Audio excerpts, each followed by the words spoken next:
Halo bos, ketemu lagi. Kali ini saya nggak nempal lagi nih. Jadi kita hari ini cuma mau bahas-bahas Mandau ya. Beliau ini adalah salah satu pakar Mandau khas Dayak Benua, yaitu Mandau Tempilan. Jadi beliau ini juga adalah seorang pengukir senior di Dayak Benua, master. Kalau kami nyebutnya maestro. Beliau ini memiliki karya yang begitu luar biasa. Bahkan saat ngukir sarung Mandau hanya dengan ujung pisau aja itu karyanya sudah luar biasa. Dilihat itu kayak memiliki aura tersendiri gitu. Makanya bisa menghasilkan karya-karya yang indah, yang cantik, yang luar biasa. Oke, kita langsung aja. Ini beliau. Oke bos, jadi inilah beliau. Beliau juga memiliki channel YouTube ya. Silahkan aja dicek di atas, nanti ada di atas nih. Nah ini dia di atas ini ya, silahkan diklik, dicek. Itu channel beliau. Oke, beliau pengukir yang hebat. Sebelumnya saya menjelaskan tentang masalah Mandau Tempilan, tapi terlebih dahulu saya meminta maaf kepada seluruh yang ada dimanapun, termasuk para pembuat ataupun pengrajin Mandau dan para kawan-kawan Dayak lain. Saya hanya berani mengatakan ataupun menjelaskan hanya tentang Mandau Tempilan, yaitu suku Dayak Benua saja, dan kita saling menghargai, saling menghormati semua saudara kita. Mandau Tempilan itu dari bahasa yang dipakai sebenarnya adalah bahasa Benua. Tempilan, mungkin ada yang pernah menonton channel saya sebelumnya, ini sudah saya bicarakan. Tempilan dengan tampilan. Dayak Benua tidak punya yang namanya Mandau Tampilan, karena Mandau Tampilan itu adalah Mandau cenderamata, souvenir atau Mandau oleh-oleh yang tidak punya pakem secara khusus. Dia yang penting bentuk Mandau dari manapun, tidak mengidentifikasi suku manapun, dia tidak terlalu masalah. Namun ada juga yang Mandau souvenir, dia tampilannya souvenir, dia lebih ke arah cenderamata suku ini ya, mungkin juga ada seperti itu, tapi kebanyakan enggak, yang penting Mandau souvenir Dayak. Jadi kalau tempilan dalam bahasa Dayak Benua, tempilan itu adalah Mandau pegangan terakhir. Dan biasanya Mandau Tempilan pada suku Dayak Benua itu tidak difungsikan untuk Mandau kerja. Karena perawatan daripada tempilan itu tentunya mempunyai perawatan khusus. Nah, perawatan khusus dari bilahnya, seumpamanya bilahnya diberi bacaan, rajahan, bahkan bilah yang ada itu diukur sebelum ditempa untuk dipasangkan yang namanya tempilan tadi. Beserta hulunya ini juga ketika kita memasukkan bilah Mandau tadi dimasukkan syarat, ada yang masukkan umpamanya kayu-kayuan ataupun beras atau apa aja lah yang fungsinya sebagai memperkuat daripada kekuatan daripada Mandau ini supaya mengandung semacam ruh ataupun kekuatan. Jadi lalu seperti apakah Mandau Tempilan asli? Mandau Tempilan asli itu yang pastinya pertama harus kokoh, kedua tidak mesti harus banyak ukiran. Nah, itu Mandau Tempilan asli, tidak banyak ukiran. Dan bukan berarti Mandau Tempilan asli itu harus Mandau tua zaman dulu, enggak. Mandau Tempilan asli itu artinya Mandau yang dibuat oleh orang tua zaman dulu hingga detik ini, hingga saya pakai sekarang ini, saya miliki, tidak mengalami perubahan. ya sama, stylenya sama, apapun sama, hanya bentukan daripada gaya ukirannya itu mungkin agak sedikit berbeda menurut daripada kemampuan orang yang mengukir masing-masing. Nah, seperti itu. Jadi saya tidak mengatakan bahwa mandau tampilan saya adalah segala-galanya, adalah yang asli, ukiran saya adalah yang asli. Saya tidak mengatakan begitu. Tapi ukiran yang saya miliki ini adalah ukiran yang memang kepakemannya zaman dulu tidak berubah seperti itu. Tapi kalau seandainya ukiran yang saya buat ini salah, boleh cek di Mandau-Mandau Tua ataupun di Tropen Museum Belanda. Nah, dan saya tidak pernah belajar di Mandau Tua, di Tropen Museum tapi saya tetap belajar dengan para pendahulu saya, kakek saya, bapak saya juga dulu. Lalu apakah mandau tampilan asli itu harus seperti ini? Nggak mesti. Mandau tampilan asli itu nggak mesti harus kenohong. Dia kadang kenohong gagangnya, kadang pakak sangka yang tanduk, kadang ulu tungur yang tidak pakai ukiran polos, tipe sarungnya juga bermacam-macam, nggak mesti. Namun tetap saja bagi kita yang terbiasa melihat ataupun memegang ataupun memakai mandau tampilan asli, kita tahu yang mana itu asli tampilan, yang mana itu sebenarnya bukan. Cuman itu biarlah menjadi rahasia saya, Google, dan saya tidak bisa terlalu mengupas terlalu jauh.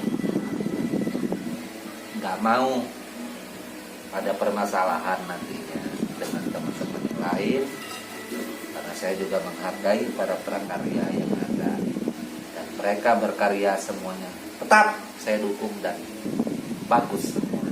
Itu. Nah, untuk gambaran tampilan dia katakan yang asli, kalau saya bilang punya saya ini asli, ini benar asli, tapi ada tapinya Mas Bro. Ya. Wah, saya punya mandau tampilan, sarung saya buat tidak seperti itu, berarti saya punya bukan asli. Kata Bang Glol harus seperti itu, bukan. Karena sarung mandau tampilan, bentuk mandau tampilan itu berbagai macam, beragam-ragam. Ya. Tapi dalam tradisi benua, tampilan yang menjadi unggulan jika orang perang zaman dulu, mohon maaf, Mas Bung Stil, itu dia lebih mengutamakan hulu tungur. Sayangnya ada sih hulu tungur di sini. Hulu tungur, gagalnya hulu tungur, hulu kayu. Ulin. Ya, ada kebanyakan dari ulin, dari bangris, bisa juga. Dan itulah yang menjadi mandau ataupun simbol para kasatria Dayak Benua zaman dulu di dalam mempertahankan daerahnya ketika ada serangan musuh. Itu. Apakah selain mandau hulu tungur itu hulu kenohong atau kemau atau baleng bahasa lainnya itu nggak dipakai? Nah, seperti itu. Bukan tidak dipakai, cuman jarang dia pakai yang begini. Kebanyakan mandau seperti ini dipakai oleh orang Benua, kaum Benua. Malum kalau zaman dulu, kalau hulu kenohong ini, kemau ini tidak semua orang pakai. Tidak seperti sekarang. Yang penting ada uang beli jadi. Yang penting ada uang bisa barter jadi, seperti itu. Kalau zaman dulu yang memiliki ini hanya orang tertentu, kaum bangsawan, kaum manti, orang yang terpandang, orang yang berpengaruh. Nah, kebanyakan seperti itu. Apakah orang biasa tidak boleh memilikinya di zamannya? Nah, ini satu pertanyaan. Bukan tidak boleh, boleh juga. Cuman jarang sekali sampai mereka bisa memiliki. Karena zaman dulu mandau seperti ini agak mahal, anggaplah sekarang ini seperti mobil. Apalah seperti itu. Nah, karena zaman dulu udah main-main loh mandau ini. Kita maharnya mandau zaman dulu hitungan kerbau, hitungan gong. bukan pakai uang kayak sekarang ini. Sumpamanya, ini bayangan tapi mohon maaf ya. Saya kasih bayangan. Sumpamanya zaman dulu mandau gagang kenohong ini nilai tukarnya 10 gong 10 guci sumpamanya. Itu berat. Bukan hal yang mudah. Nah, seperti itu. Jadi orang Dayak Benua kalau di dalam bertempur, di dalam berperang mempertahankan daerahnya di zaman dulu itu yang paling sering dipakai adalah. Jadi apa orang benua ini berperang itu memakai semua jenis mandau tempilan? Nah, mungkin ada pertanyaan seperti itu kira-kira. Semua mandau tempilan kita pakai.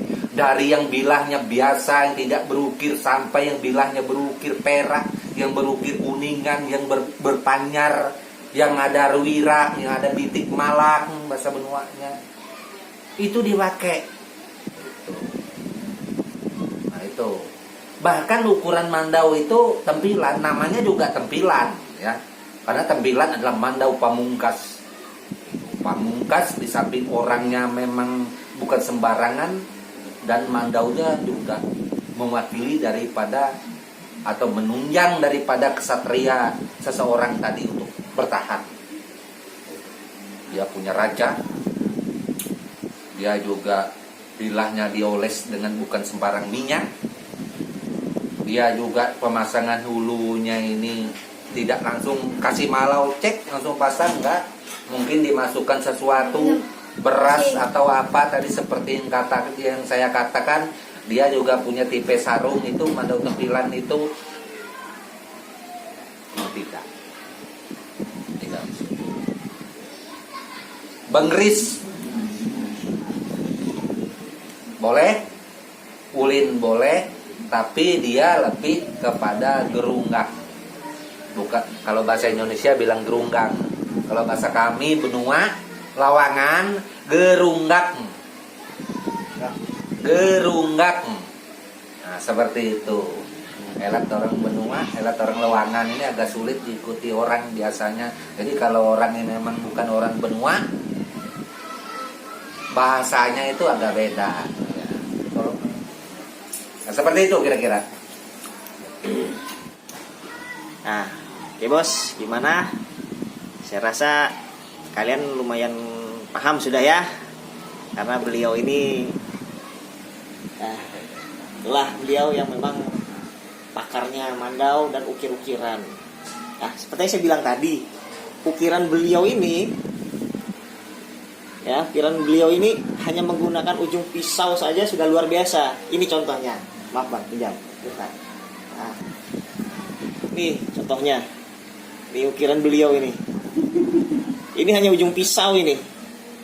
Jadi beliau tidak menggunakan alat modern seperti borcun atau segala macam.